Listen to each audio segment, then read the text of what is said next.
여러분 안녕히 주무셨습니까? 우리가 잠든 사이에 어떤 일이 있었을까요? 저희 굿모닝 글로벌과 함께 지난 밤 사이 미국 시장 점검해 보시죠.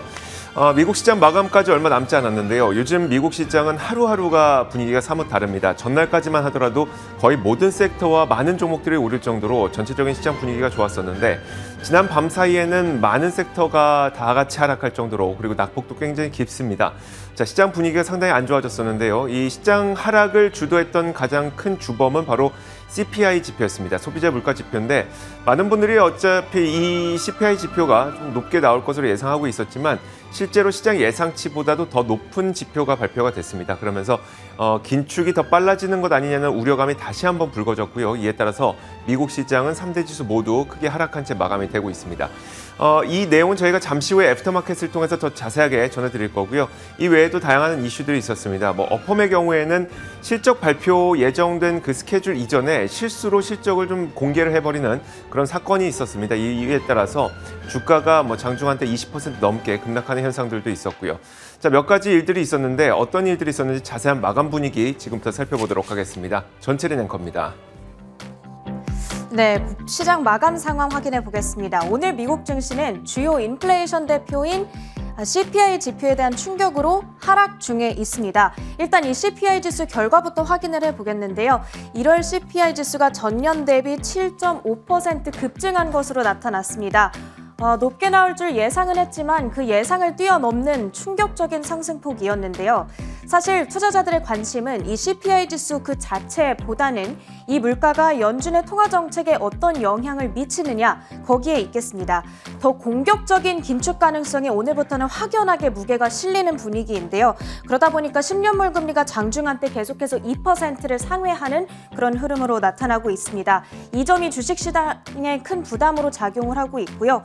그렇지 않아도 이렇게 하락하고 있는 장에 찬물을 끼얹은 소식이 한 가지 더 있습니다. 제임스 블라드 세인트루이스 연은 총재의 발언이 장중에 전해진 건데요. 블룸버그 뉴스와의 인터뷰 자리를 오늘 가졌다고 합니다. 이 자리에서 3월 50bp 금리 인상 가능성에 나는 열려 있고 7월까지는 100bp까지, 즉 1%포인트를 완전히 인상시키는 것을 보고 싶다라는 뉘앙스의 발언을 전했습니다. 이 발언과 함께 오후장 들어서 낙폭도 더 크게 확대되는 모습이 나타났고요. 지금 전 업종이 하락을 하고 있지만 특히나 금리 인상에 취약한 기술주들이 하방 압력을 크게 받아가고 있습니다. 소프트웨어 테마 내에서는 마이크로소프트나 어도비와 같은 종목들이 2%와 4%대의 하락세를 연출하고 있고요. 반도체 테마 내에서도 마이크론 테크놀로지를 제외하고는 일제히 하락하고 있는 가운데 퀄컴이 4% 하락하면서 이 낙폭을 주도해가는 모습입니다. 히트맵을 보면서 좀 튀는 종목들 확인해 보도록 하겠습니다.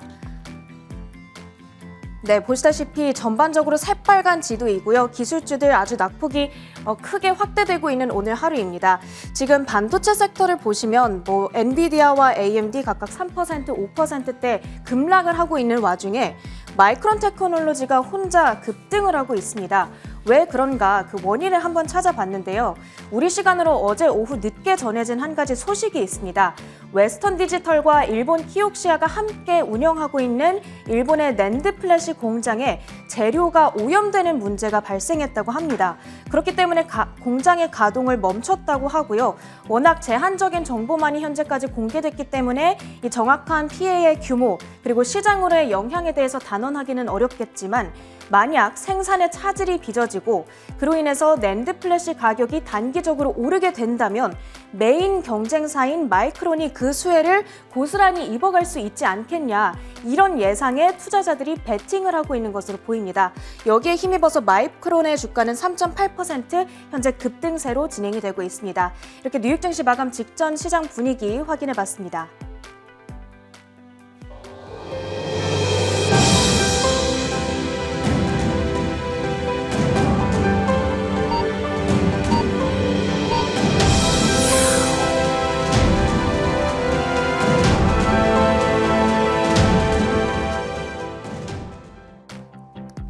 네, 목요일장 거래 마치고 돌아왔습니다.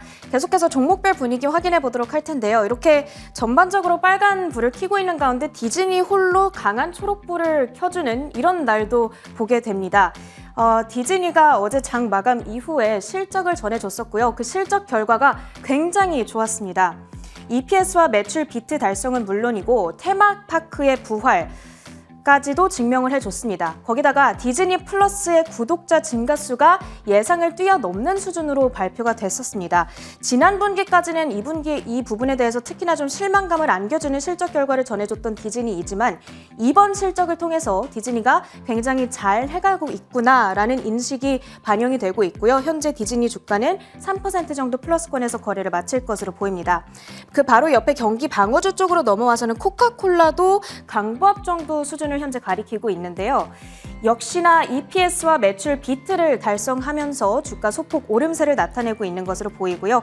이제 오늘 장 마감 이후에는 익스피디아와 진로그룹의 실적 발표가 예정되어 있으니까요. 저희와 계속해서 함께 하시면서 실적 결과 확인해 보시면 되겠습니다. 이렇게 종목별 분위기를 확인해 봤고요. 마지막으로 상품 선물 시장 움직임까지 체크해 보도록 하겠습니다. WTI 선물 가격은 잔잔한 등락을 거듭하고 있는데요. 현재는 강보합 수준에서 움직이고 있습니다. 에너지 수요가 급증할 거다라는 분석, 그리고 미국 내 재고량이 감소하고 있다라는 소식에 힘입어서 현재 이렇게 상승폭을 나타내고 있는 것으로 보이지만요.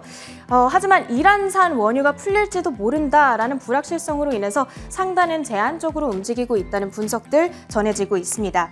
자, 마지막으로 금 가격까지 확인해 보도록 하겠습니다. 오늘 나왔던 이 CPI 지수 결과에 의하면 지금 인플레이션이 엄청난 수준까지 올라와 있습니다. 그러면 인플레이션 해지 수단인 금 가격은 올라야 하는 것 아닌가라는 생각이 들기 마련인데, 하지만 오늘은 이 인플레이션 데이터로 인해서 금리 인상 가능성에 더 무게가 실리다 보니까 금 가격은 오히려 내려가고 있는 흐름으로 보시면 되겠습니다. 현재 0.5% 가까운 낙폭을 기록한 채 거래되고 있습니다. 마지막으로 3대 지수 종가까지 확인해 보면서 마무리해 보도록 하겠습니다. 다우지수입니다. 이렇게 오후장 들어서 블라드 총재의 발언이 전해짐과 함께 낙폭을 키우고요. 장 마감까지도 그 낙폭을 만회하지는 못합니다. 1.5%의 마이너스가 되겠고요. S&P 500 지수 역시도 2% 정도의 낙폭을 벌린 채 4,500포인트 선이 무너진 채 오늘 거래를 마칩니다. 나스닥 지수도 2% 넘는 낙폭을 키우면서 14,185포인트 선에 거래 문을 닫습니다. 미국 증시 마감 상황 정리해드렸습니다.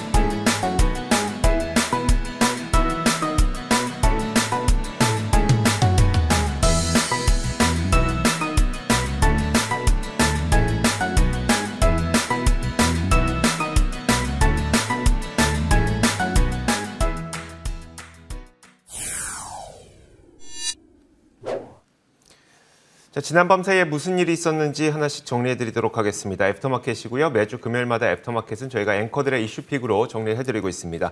자, 오늘도 전채린 앵커와 함께하겠습니다. 어서 오세요. 안녕하세요. 네. 자, 먼저 첫 번째 키워드부터 한번 보겠습니다. 첫 번째 키워드 보여주시죠. 네, 이번 주에 투자자들이 가장 예의주시하고 있었던 지표가 바로 CPI 지수이지 않을까 싶습니다. 네. 높을 거라고 알고는 있었지만 정말 맞아요. 이 정도일 줄은 몰랐다라는 의미가 될 텐데요. 일단 숫자부터 확인을 해보시면 1년 전과 비교해서 CPI 지수가 7.5% 상승을 나타냈습니다. 이것이 40년 만에 최대폭으로 오른 거고요. 역대급 고공행진을 쭉 이어가고 있다는 것이 이번에 증명이 된 겁니다.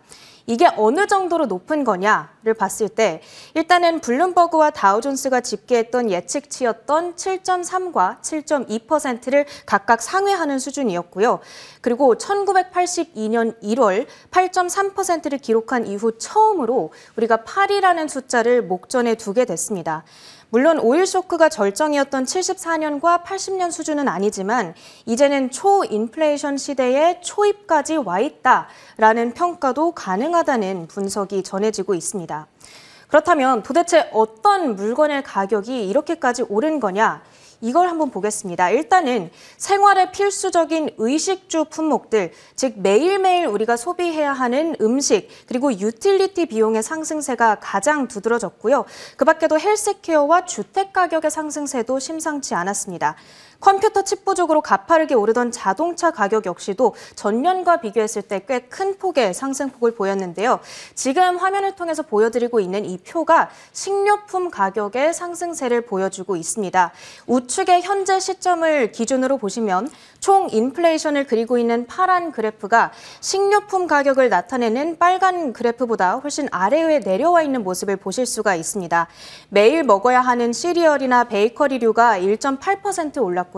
육류가 많게는 12% 급등을 기록하면서 이렇게 식료품 가격의 상승을 야기시켰다고 보시면 되겠습니다. 그리고 이번에 또 한 가지 특이한 사항이 바로 주택 가격의 상승세가 되겠습니다. 주택 렌트 비용이 전월 대비 0.5% 오르면서 2001년 이후 가장 빠른 속도로 움직이고 있습니다. 일반적으로 주택 가격은 인플레이션 발생 시점보다 몇 달 늦게 이 가격 인상이 반영되는 경향이 있습니다. 그렇기 때문에 지금부터 쭉 몇 달간 주택 가격의 상승세가 한동안 나타날 수 있다라는 부분을 시사해주고 있습니다. 세 번째가 바로 에너지 가격이 되겠는데요. 전반적으로 에너지 가격이 10%가량 상승한 가운데 휘발유 가격이 40%나 급등하면서 인플레이션 상승에 역시나 힘을 실어줬습니다. 크게 이 세 가지 품목이 인플레 상승을 야기시킨 주된 원인으로 꼽아볼 수 있겠습니다. 네, 알겠습니다. 소비자 물가에서 아무래도 가중치가 높은 이 세 가지 필수품들의 물가가 10% 넘게 급등을 하다 보니까 전체적인 CPI 지표도 7.5%로 생각보다 많이 높아진 것으로 볼 수 있을 것 같은데요. 결국 이제 우리에게 중요한 것은 그러면 물가가 이렇게 오르게 됐을 때 정말 연준은 긴축의 속도를 빠르게 가져갈 거냐잖아요. 일단 시장에서는 굉장히 그 속도가 빨라진 것 같더라고요. 맞습니다. 일단은 3월 15일 그리고 16일 이틀 동안 네. FOMC 회의가 예정이 되어 있고요. 지금으로부터 약 한 달 정도 남아 있습니다. 기준금리 인상 자체는 사실 기정사실화되고 있는 상황이지만 한 번에 0.5%포인트를 올려버리는 빅스텝 가능성이 훨씬 더 커지고 있는 분위기입니다. 시카고 상품거래소의 페드워치에 따르면 이날 CPI가 발표된 직후에 3월 0.5%포인트 인상 확률이 기존의 25%에서 44%로 폭등을 했었고요. 현재는 제임스 블러드 총재의 매파적인 발언이 전해진 이후에 이 인상 확률이 97%까지 한때 솟아올랐다가 90% 정도를 가리키고 있는 상황입니다. 빅스텝 확률을 거의 100% 가깝게 내다보고 있는 수준이 되겠고요. 올해 7차례 금리 인상에 대한 가능성도 61%로 크게 상승해 있는 상황입니다. 그리고 여기에 금융시장도 격하게 반응을 했죠. 미국의 10년물 금리는 장중에 줄곧 2%를 웃도는 흐름이었고요. 2년물 금리 역시도 큰 폭으로 급등을 했습니다. 오늘 시장 하락의 주된 원인도 이런 부분들에 있다고 볼 수 있겠습니다. 자, 이렇게 지난 밤사이 나왔던 CPI 지표와 그리고 이에 따른 시장 반응, 그리고 여기에다가 과연 시장에서는 오는 3월 FOMC에서 몇 차례의 금리 인상, 그러니까 0.5%인지 0.25%포인트인지 금리 인상 전망까지도 살펴봤습니다. 자, 다음 키워드도 연결된 내용인데요. 다음 키워드 살펴보도록 하겠습니다. 다음 키워드는 바로 이겁니다. 자, 대통령까지 나서서라는 키워드인데, 자, 워낙 이렇게 생각보다 물가 지표가 강력하게 나오게 되자 대통령까지 나서서 좀 시장의 심리를 안정시키기 위한 노력을 보여줬었는데요. 어떤 말을 했는지 한번 살펴보도록 하겠습니다. 40년 만에 가장 높은 물가 상승률 때문에 많은 분들이 걱정을 하고 있고 시장에서도 주된 하락 원인이 물가 상승이었었죠. 상황이 이렇게 되자 대통령과 장관까지 나서서 지금은 인플레이션이 높지만 올해 연말까지 인플레이션은 지속적으로 완화될 것이라면서 심리 안정에 나섰습니다. 자, 그는 이날 기록적인 인플레이션 지표가 발표된 지 2시간 만에 기자회견을 열었는데요. 이 자리에서 오늘의 인플레이션은 급등했지만 예측가들은 올 연말까지 지속적으로 인플레이션은 완화될 것으로 예상하고 있다, 이렇게 전했습니다. 자, 그러면서 다행인 점 2가지를 꼽았는데 첫 번째가 임금이고요. 두 번째가 자동차 가격이었습니다. 자, 바이든 대통령은 먼저 지난달 실질적으로 임금이 상승하고 있다는 점을 얘기를 들었었고요. 물가 상승과 함께 임금 상승이 나타난다는 것은 경기 확장 국면에서 나타나는 현상이기 때문에 다행이라는 점인데요. 자, 두 번째로 들었던 점이 바로 자동차 가격의 안정이었습니다. 그동안 인플레이션 상승을 주도했던 주범은 바로 자동차 가격이었었는데 칩 쇼티지로 인해서 신차가 출시 자체가 안 되다 보니까 중고차 가격까지 높아지면서 물가 상승의 주범이었습니다. 이런 주된 요인이었던 자동차 가격이 안정되고 있다는 점도 다소 긍정적인 측면으로 바이든 대통령은 꼽았습니다. 인플레이션 움직임에 대해서는 보통 제닛 옐런 재무장관의 의견 역시도 주목을 많이 받는데 옐런 장관도 비슷한 의견을 가지고 있나요? 제닛 옐런 장관은 이날 발표를 한 건 아니었습니다만 바로 얼마 전에 바이든 대통령이 어떤 연설을 한 이후에 본인도 의견을 밝혔습니다. 근데 바이든 대통령과 비슷한 의견을 갖고 있다고 보시면 될 것 같고요. 일단 지난 1월 19일에 바이든 대통령은 이번 인플레이션 급등 상황을 통제하기 위한 연준의 긴축으로의 정책 선회가 적절하다고 평가를 했던 적이 있었고요. 그 다음날 제닛 옐런 재무장관 역시 여기에 동의했습니다. 그러면서 그는 이날 이 자리에서 우리가 만약에 팬데믹을 통제한다면 인플레이션은 올해 내내 줄어들 것으로 예상한다고 설명을 했거든요. 그러면서 희망컨대 올해 말까지 약 2% 정도의 정상 수준으로 돌아오길 희망한다고 덧붙였습니다. 자, 이런 것들을 봤을 때 물론 당장 이번 달부터 물가가 피크아웃을 하게 될지 아니면 한두 달 정도 더 물가가 오른 다음에 피크아웃이 될지 이건 나오는 지표를 봐야 알겠습니다만 시간을 조금만 더 길게 놓고 보면 물가 급등세는 안정화될 것으로 연준도 바라보고 있고요. 행정부도 바라보고 있는 것으로 볼 수가 있습니다. 자, 이렇게 두 번째 키워드까지 살펴봤습니다. 이어서 세 번째 키워드도 공개하겠습니다. 세 번째 키워드는 뭘까요? 자, 바로 이겁니다. 자, 이번에는 좀 종목 이야기로 가보도록 하죠. 중국 전기차가 유럽 진출을 준비하고 있습니다. 유럽은 친환경차를 선호하는 지역으로 상당히 유명한데 네. 그러다 보니까 이 중국 전기차 기업들도 유럽 진출에 굉장히 가속화를 보이고 있는 것 같습니다. 자, 중국 전기차 제조업체인 샤오펑이 이번 주에 중국 이외의 지역에서의 첫 번째 자체 운영 매장을 열고 해외 진출을 가속화하게 됩니다. 스웨덴 수도 스톡홀름에 이 샤오펑의 매장이 마련이 됐고요. 이번 주에 이 매장은 오픈을 하게 되는데요. 뿐만 아니라 샤오펑은 스웨덴의 가장 큰 딜러십인 빌리아와도 차량 판매 계약을 체결했습니다. 샤오펑은 이로써 빌리아 매장에 샤오펑 차량을 전시하면서 판매가 가능해졌을 뿐만 아니라 앞서 말씀드렸던 것처럼 수도인 스톡홀름의 첫 번째 자체 운영 매장도 갖게 된 겁니다. 자, 샤오펑이 유럽에 전기차 수출을 안 했던 건 아니고요. 이미 2020년에 노르웨이에 수출을 시작했기 때문에 유럽인들은 간간히 샤오펑 전기차를 살 수는 있었습니다. 하지만 현지에 자체 운영 매장이 있는 것과 없는 것과는 시장 확장 속도의 차이가 크죠. 이번에 자체 매장과 또 스웨덴 최대 딜러십과의 계약을 통해서 샤오펑이 얼마나 빠르게 유럽에서 판매를 확대할 수 있을지 주목되고 있는 상태입니다. 그렇다면 샤오펑뿐만 아니라 다른 중국의 전기차 기업들 역시도 이에 질세라 유럽 진출을 노리고 있을 것 같은데요. 어떤 기업들이 있을까요? 니오라든지 BYD 모두 유럽 진출에 속도를 내고 있는 상태고요. 특히 유럽은 친환경 차량에 대한 선호도가 크기 때문에 샤오펑의 경쟁사들도 유럽 시장 확대에 노력을 기울이고 있습니다. 대표적으로 니오가 노르웨이 오슬로에 플래그십 스토어를 열었고요. 지난 9월부터 자동차 배송을 시작한 상태입니다. 그리고 워렌 버핏이 투자한 중국 전기차 기업으로 유명하죠. BYD는 작년 여름부터 노르웨이 전기차 배송을 시작하기도 했고요. 자, 여기다가 미국의 전기차 스타트업뿐만 아니라 전통 자동차 기업들의 전기차까지도 해외 진출을 계속 노리고 있다 보니까 굉장히 치열한 전기차 확장을 위한 경쟁이 현재 전 세계적으로 그리고 유럽 시장에서 벌어지고 있다고 보시면 될 것 같습니다. 자, 이렇게 저희가 지난 밤 사이에 있었던 여러 가지 일들을 애프터마켓을 통해서 여러 가지 키워드와 함께 살펴봤습니다. 전칠의 앵커 수고하셨습니다. 고맙습니다.